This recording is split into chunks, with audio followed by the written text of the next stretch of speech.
Hello, ladies and gentlemen, my name is SaulApeMan and welcome to ApeNews.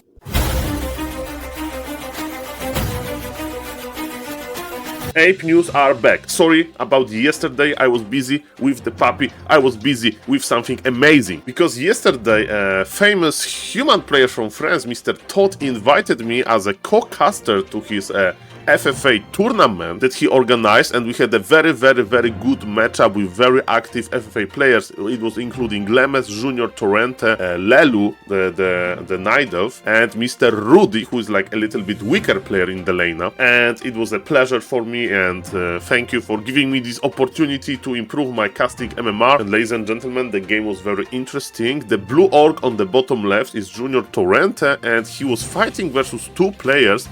The Night Elf, Mr. Lelu, made this decision to attack the blue orc when Lemes was fighting him, Lemes the red human, and because of teaming, Junior just left. Oh, Blood Mage. He has an invuln. One thing that we've learned, by the way, from Lemes' game is that Phoenix is absolutely amazing in base race. Oh. And he won a lot of those base races. Shadow Hunter, and now Lemes can revive the ultimate, the first ultimate of the game, I think, right? And speaking about Phoenix, we are going to see the Phoenix soon, maybe. Yeah. Very close. There is no mana. You should definitely TP, I feel like. And yes, yeah. Now Lelu is going in. Probably he sees that Lemes is winning the fight and he just wants to... Junior just left! Yeah. Is he tilted?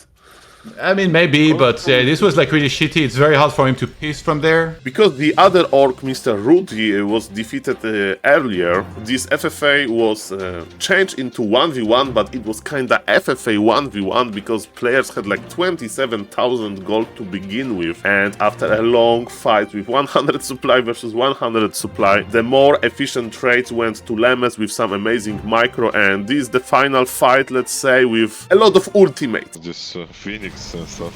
Yeah. I mean, there is a lot of casters. Okay, the big fight is coming, this time in the neutral ground. And also, he has Flame Strike, technically.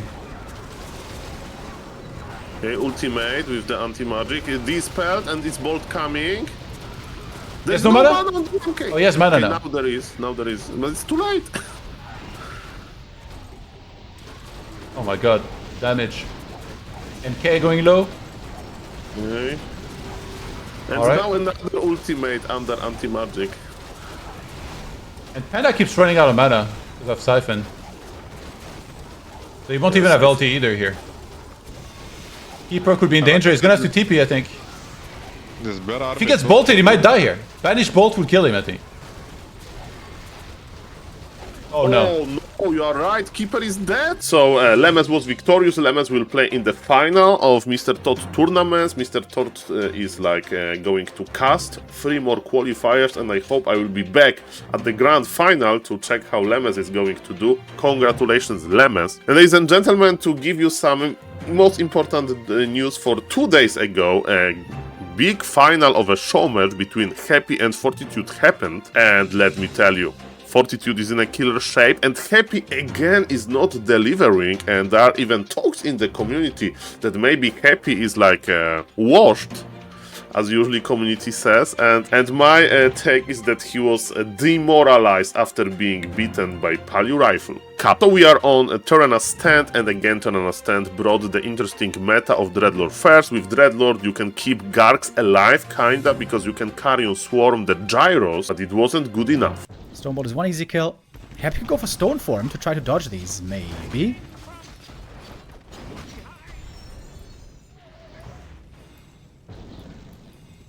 And then we go again. Sleep on the Blood Mage, trying to stop the Siphon. And you can see the gyros are taking a lot of damage right away. Indeed, the wand is being used. MK cycloning up in the air. Trying to get the Death Knight kill here as well. Got a heal potion though. It's a big one. Siphon being given over. MK now lots of mana again. Stormbolt. Death Knight now in serious trouble. And in the final fight, Mr. Fortitude just had more supply, and he kinda destroyed Happy. Forty's at home to defend the expansion. Stormbolt on the MK, mana drain right away. Oh, bad position though on the Griffins here. Some of them getting webbed. It's only level 1 Holy Light so far, trying to heal them up. Destroyer goes down right away. Destro in tower range. Happy focus on the Fiends for the time being. Nova into the Griffins. Lich is attacking the farm. Happy's attacking the farm. Misclick. And that means 40 holds, and Happy taps out. It brings us to yesterday news, because yesterday something amazing happened, ladies and gentlemen. PayK show game happened versus Moon and Starbuck. Ladies and gentlemen, as we can see, Starbuck started strong. He won versus Moon on Tide Hunters, and then Moon won like on a winning streak. And it was a play all show match. And ladies and gentlemen, let me tell you, some exotic and entertaining strategy was used in the last game. So let's start with game 2. And so Starbuck was up 1-0, and on Autumn Leaves he went for the Panda sec, and later on his stream Mr. Starbuck said that the idea of the Panda was to finish game early, to finish the game, because on Autumn Leaves, like, you are in the middle of the map, the tavern is very close to the expo, but Moon was defending nicely, and in the late game Panda can't stop the Demon Hunter, and Mr. Starbuck also was not expecting Demon Hunter second himself, so as we can see, the Demon Hunter just countered the Panda. From level 5. Starting off with the anti-magic here. Can't be slowed at the moment, but good dispel against the AMS. We even have a Fairy Dragon in the mix as well. Okay, that wasn't the best positioning, but could have some potential. Over here, for example. Last-ditch effort by Starbuck. This is, of course, hopeless. But ladies and gentlemen, what a time to be alive and to be a Polar Rifle fan, because Mr. Starbuck in game number 5 went for this strategy. And ladies and gentlemen, do you remember how Demon Hunter countered the Panda? Mr. Remo Demo from Back to Warcraft said this very controversial statement about Polar Rifle versus Demon Hunter. I can't believe it. Oi! He's gonna play Pally Rifles. Oh, Starbucky. That's how he got the legendary win against Happy in the Bet Boom Season 2 tournament in Dubai. And now he's playing Pally Rifles against Night Elf. Oh. Oh. Bro, if Moon plays Demon Hunter here, the game is instantly over. Okay, ladies and gentlemen, so let's see how Polar Rifle perform versus this Imba Hunter. Toxie Brass with the Call of the Century. Dude, Starbuck and his Pally Rifles. Heal pot. What? Oh, heal pot on cooldown. Oh my god, it's actually working. Ah, chat. Everyone bow to Toxie. How is this working? Ladies and gentlemen, Mr. Toxie, Warcraft Champion developer, very smart guy, was there in the Back to Warcraft Twitch chat saying that yes, indeed, Polar Rifle can win versus Demon Hunter, especially if the Night Elf doesn't have a lot of experience versus it. And Mr. Remo has a little bit more faith, please, to this new and exotic and exciting strategy. And ladies and gentlemen, Mr. Starbuck was streaming as well his game without a delay, so we could see his live reaction.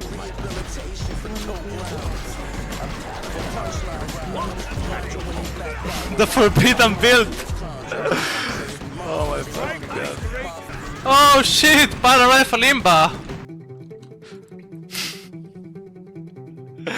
Jesus, man. And ladies and gentlemen, speaking of community reaction, Mr. Grabby was watching the game on Back to Warcraft, and he said this is working better than I thought. So ladies and gentlemen, Mr. Starbuck delivered Polar Rifle victory versus Happy in the tournament, huge tournament, in versus Sowin, and now versus Moon. So 3 different races were conquered by Polar Rifle. Congratulations, Mr. Starbuck. Even though the show match ended 2-3, the Polar Rifle was victorious. 100% win ratio for Polar Rifle in tournaments. In other big news, the brother, sister of Warcraft 3, Starcraft 2, so another big RTS game by Blizzard, received something not really expected by the community.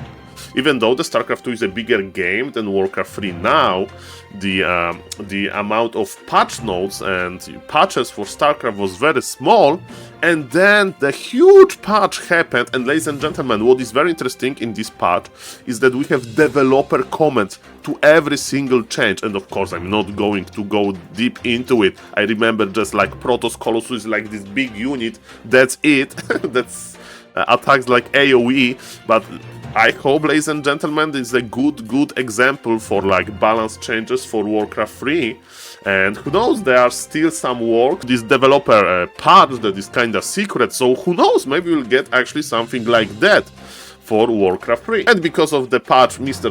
Hardstrom is back into StarCraft. He hasn't been playing since 2 days, and when we go to his Twitch profile, as we can see that he's playing StarCraft. So yes, when your game is patched, your game is alive, then, ladies and gentlemen, there will be more players there. So I hope we are going to see a patch for Warcraft 3 as well. Speaking about patches and stuff like that, on Warcraft 3 Champions, actually there is a huge Dire Strike activity, and Mr. Grabby is hooked into his listen to what he said about his Dire Strike experience. Ever since I started playing Direct Strike about a month ago, I've stopped shaving. Please send help, it's that much fun. But seriously, Direct Strike is a hot new user map, generated and made by the community, and it is playable in Warcraft 3. The only problem is, I've ruined it. Or so I've been told. By streaming my gameplay on Twitch and uploading it to YouTube, I've accidentally introduced hundreds and thousands of new players to the game. The result?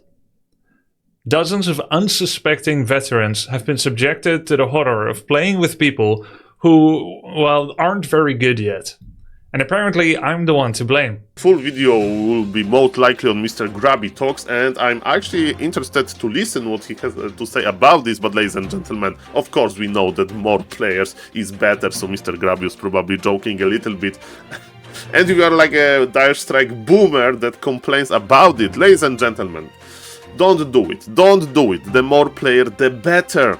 And ladies and gentlemen, this is a Warcraft 3 Champions official statistics page, and when we compare 3 different game modes here, so we have number of games per day, as we can see, Dire Strike, the yellow graph, it has been rising since like 1 month, and now it's basically peaking, and I think even more action will come. And if you see 1v1 and another very popular mode, 4v4, they are much lower. And ladies and gentlemen, you may say, Saul, but those Dire Strike mode is stealing 1v1 players, and it's getting a little bit.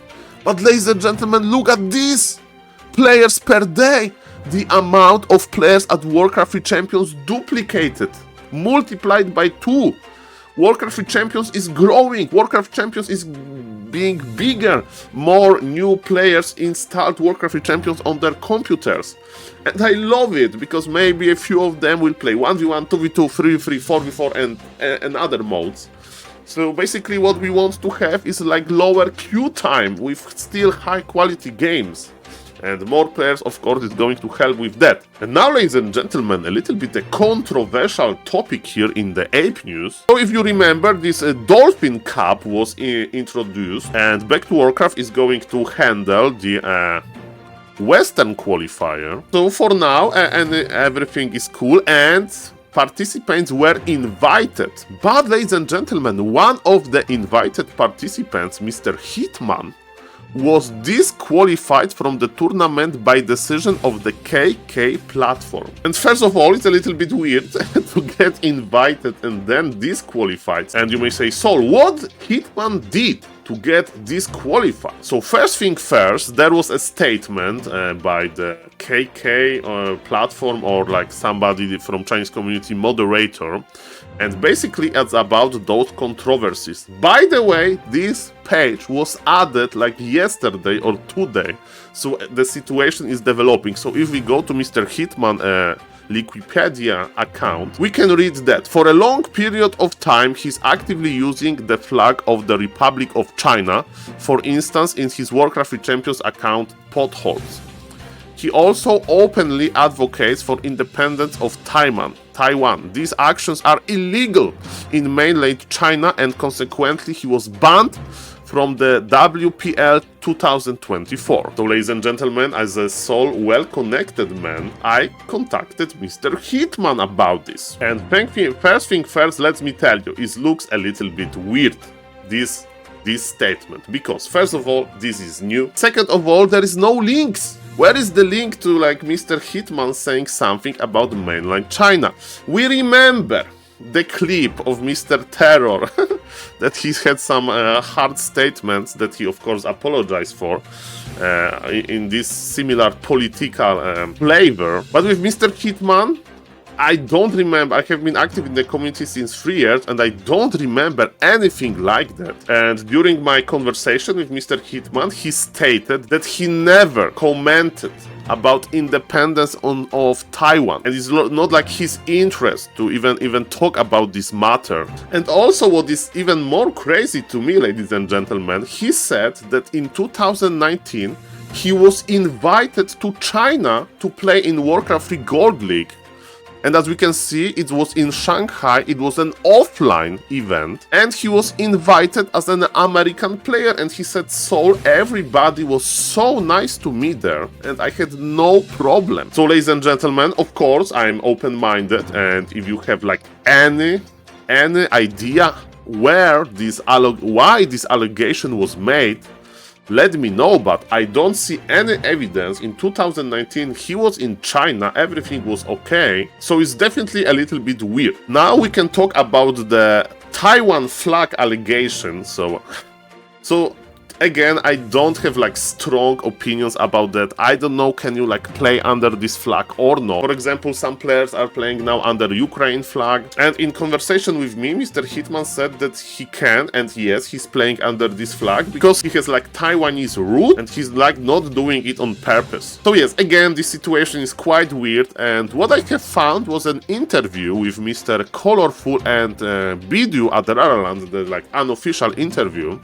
And according to Mr. Bidu, Colorful said that he doesn't like Hitman. So another explanation to this situation is that basically they don't want Hitman in this tournament, you know, the Chinese player, I don't know, Nidelf community. But then why to make a statement like that?